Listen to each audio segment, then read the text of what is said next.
Good afternoon, everybody. Well, this is a video I've been wanting to do for a long time, but it took me a while to understand what I was reading. So that's why it took a long time, and also I was just busy, and I was reading at the same time. I like to multitask, but it's sometimes better not to multitask because you want to release quality work and you want to know what the heck you're reading. But anyways, what took me so long to understand, you may ask? Well, somebody that's taking me a long time to understand right now is Aristotle. Aristotle is such a freaking pain in the, But anyhow, Heraclitus of Ephesus, a 6th century philosopher, a 6th century BC philosopher that lived in the time of, well, he lived under the rule of the Persian Empire. Persia at its peak, to be exact. And what's so interesting about Heraclitus, you may be asking? Well, the reason we only know of this man, really, we have fragments of his works, really. And the work I have here is the Penguin Classics Heraclitus Fragments. It's a really short book. Doesn't take too long to read. You could probably read this in half an hour, maybe.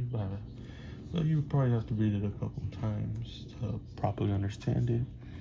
It took me probably at least 3 times, three total full reads to understand it. And pretty much this treatise is on nature.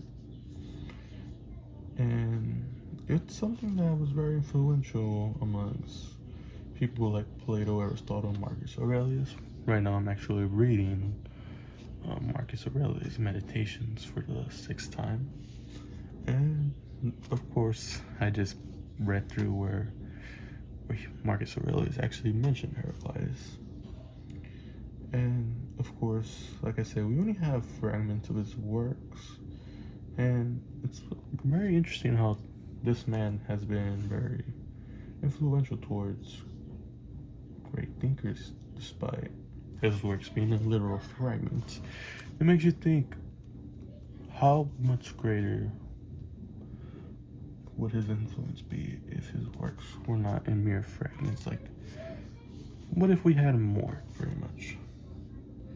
And the way this is written, it's kind of written like poetry, really. It reminds me of some of the, what's it called? The Lao Tzu? Is that what it's called? The Chinese philosopher. No, it's called Tao Te Ching. That's what it reminds me of, like the writing, not the writing. What do you call it? The style. There we go. The way it's worded. It's very dense. You have to think of it. But that's a great thing too. I think people should be uncomfortable. You have to feel like you don't know what the hell you're reading. Something that makes you really, really think. But yeah. So like I was saying, now that I said what I had to say, this video won't be too long. Like I said, it's a really short. The work is literally in fragments, but overall, the book is really about basically discussing matter and how everything is in a flux, pretty much. So nothing's permanent is the main idea. So the main example people like to use from Heraclitus' work is the stepping in the river. So let's say you're at a river, you put your foot in it, right? If you step out and put your foot back in, is that the same river? It might not sound too groundbreaking, but if you think about it, is it the same river? The answer is, it's not the same river. because the river is constantly flowing new water. And that's the whole idea of everything's in a flux. One thing dies and another thing is formed. That thing dies and another thing's formed. He uses the example of elements, which is fire, earth, water, air. And I believe the example of, I can't really remember how he said them, but pretty much each of those, the process of fire, earth, and water, each make the other. So when the other dies, the other happens. When the other dies, the other happens, and so on and so on. It's an endless process where everything's in a flux and everything's ever changing.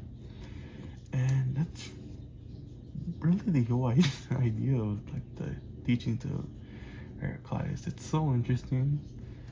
I enjoyed it personally. Like I said, there's not much to this. It's so fragmented. There's also really some good sayings, really. Should you give this a read? I mean, go ahead if you wish. I mean, would you really want to miss out on one of the most interesting philosophers to have ever touched the planet? I do not think so. But yes, this is another video for the organic commentaries. And other than that, that's pretty much all I have. Will I be posting more videos in the future?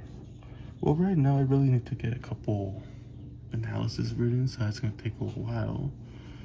And the ones I'm working on right now are going to be 2 Plato dialogues, which I haven't done in over a year. And I also want to get Solitaire. And also I want to write a bit about Bertrand Russell here. Mainly about his Why I'm Not Christian, something I was really interested in about Bertrand Russell. Not really because I'm in an atheistic path. I don't know, I'm just really in my ways of thinking of the greater power. It's just something I'm still in the works of finalizing my thoughts. I think I should put that on paper personally, but once again, it's something I'll get to when I'll get to.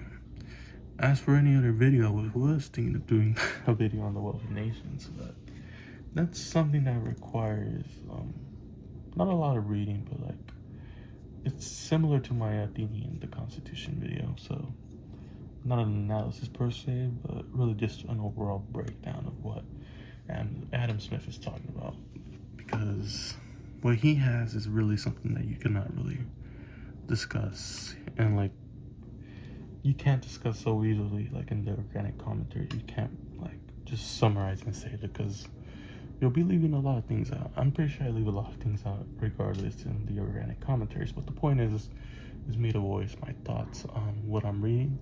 I mean, I could do that easily with the Wealth of Nations, but it's something I don't think it's proper. But yeah, overall, once again, thank you, and have a nice day.